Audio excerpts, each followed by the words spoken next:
Assalamualaikum, halo halo halo, apa kabar semuanya? Berjumpa lagi bersama Ibu Gini. Hari ini kita akan belajar materi kelas 5, tema 2, tentang udara bersih bagi kesehatan. Tentu saja pada subtema pertama dan pembelajaran kedua. Tujuan kita belajar hari ini diharapkan kalian semua mampu menganalisis, membuat, dan menyajikan bagan cara kerja organ pernapasan manusia. Kemudian, diharapkan juga kalian mampu menganalisis ciri-ciri dan menyanyikan lagu bertangga nada mayor. Bagaimana? Apakah sudah siap untuk belajar?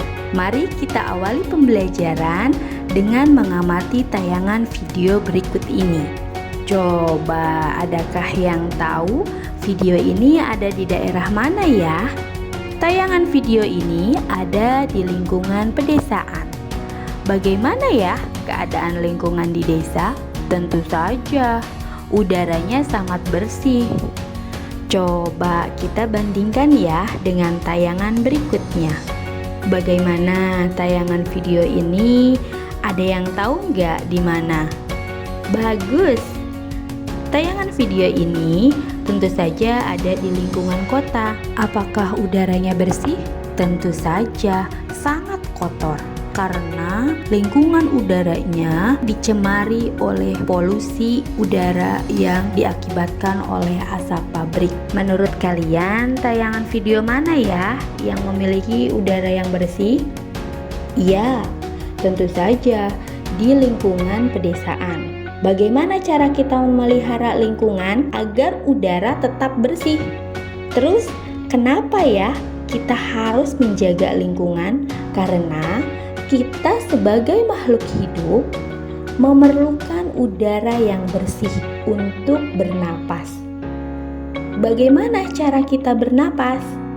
Manusia bernapas untuk menghirup oksigen dan mengeluarkan karbon dioksida. Tanpa oksigen, kita tidak mendapatkan energi untuk melaksanakan semua aktivitas kehidupan sehari-hari. Tahukah kamu apa saja organ pernapasan manusia? Ya, benar. Organ pernapasan manusia terdiri dari hidung, tenggorokan, dan paru-paru.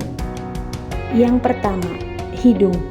Hidung merupakan organ tempat masuk dan keluarnya udara pernapasan. Selain menghirup udara melalui hidung, sebenarnya kita juga bisa menghirup udara melalui mulut.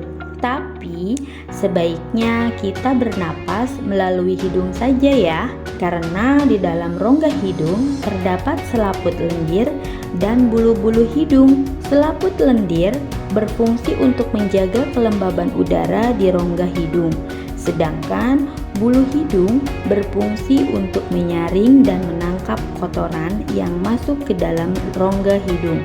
Oleh sebab itu, udara yang masuk akan tetap dalam keadaan bersih.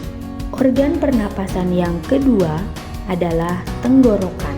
Setelah masuk ke hidung, udara atau oksigen masuk ke bagian tenggorokan yang terdiri dari faring, laring, trakea, dan bronkus.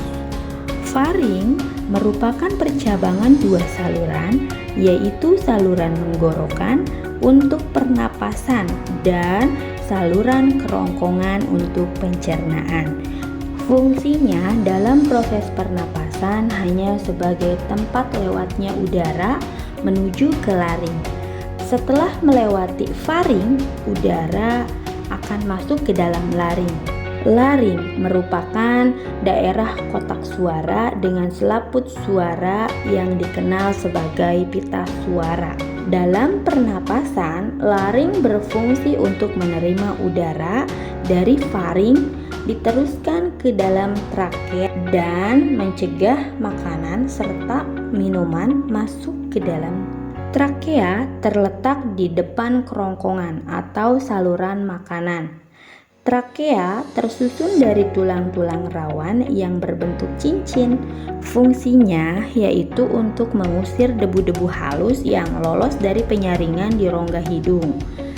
Ternyata trakea juga memiliki dua cabang menuju paru-paru loh. Tentu saja menuju ke paru-paru kiri dan paru-paru kanan, yang sering kita sebut sebagai bronkus. Fungsi bronkus yaitu sebagai tempat penyalur udara untuk dibawa masuk ke dalam paru-paru.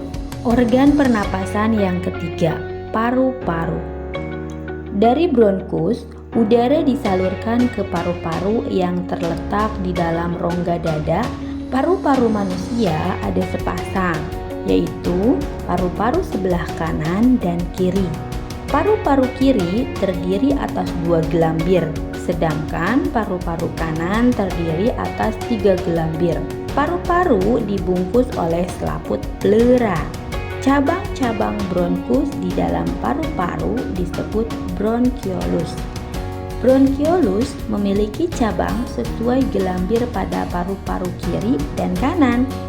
Kemudian, setiap ujung atau pangkal bronkiolus terdapat kantong berdinding tipis yang kita sebut sebagai alveolus. Fungsi alveolus, apakah ada yang tahu? Iya, alveolus itu sebagai tempat terjadinya pertukaran gas oksigen dan karbon dioksida. Coba sekarang apakah ada yang tahu bagaimana cara manusia bernapas? Pintar sekali. Manusia bernapas itu diawali dengan masuknya udara, yaitu oksigen, ke dalam tubuh melalui lubang hidung, lalu masuk ke bagian tenggorokan, mulai dari bagian faring, laring, trakea, dan bronkus. Setelah itu, oksigen disalurkan menuju paru-paru loh melalui bronkiolus dan mengalami pertukaran oksigen dengan karbon dioksida di alveolus. Di dalam alveolus, oksigen diserap oleh tubuh melalui pembuluh darah dan diedarkan ke seluruh tubuh. Sedangkan karbon dioksida dari pembuluh darah yang ada di dalam tubuh akan dikeluarkan saat manusia menghembuskan napas. Manusia tidak dapat hidup dan melakukan aktivitas sehari-hari tanpa bernapas. Oleh sebab itu, kita perlu mengatur pernapasan sesuai aktivitas yang sedang kita lakukan. Contohnya adalah mengatur pernapasan saat kita menyanyikan sebuah lagu, sehingga lagu tersebut dapat kita nyanyikan dengan nada yang tepat loh. Salah satu tangga nada lagu dalam seni musik adalah tangga nada diatonis mayor. Tangga nada merupakan susunan berjenjang yang tersusun atas nada-nada pokok dari suatu sistem nada. Sebuah tangga nada disusun dari salah satu nada dasar sampai dengan nada oktav. Misalnya do, re, mi, fa, sol, la, si, do. Salah satu jenis tangga nada adalah tangga nada diatonis. Tangga nada mayor merupakan tangga nada diatonis yang tersusun oleh 8 not. Tangga nada diatonis disebut sebagai tangga nada mutlak. Kemudian, adakah yang tahu ciri-ciri tangga nada diatonik mayor apa ya? Bagus, ciri yang pertama yaitu bersifat riang dan gembira. Yang kedua, bersemangat. Yang ketiga, biasanya itu diawali dan diakhiri dengan nada do sama dengan C. Dan yang terakhir, cirinya adalah mempunyai pola interval 1, 1, setengah, 1, 1, 1, dan setengah. Itulah ciri-ciri tangga nada diatonis mayor. Contoh lagu yang bertangga nada diatonis mayor adalah Indonesia Raya, Maju Tak Gentar, Hari Merdeka, Halo Halo Bandung, dan masih banyak yang lainnya. Setelah mengetahui apa itu tangga nada diatonis mayor, coba kamu praktekkan bersama teman-temanmu di kelas untuk nyanyi bersama lagu Hari Merdeka. Alhamdulillah, pembelajaran hari ini selesai. Semoga bermanfaat untuk kita semua. Mohon maaf apabila ada kekurangan. Terima kasih. Wassalamualaikum warahmatullahi wabarakatuh.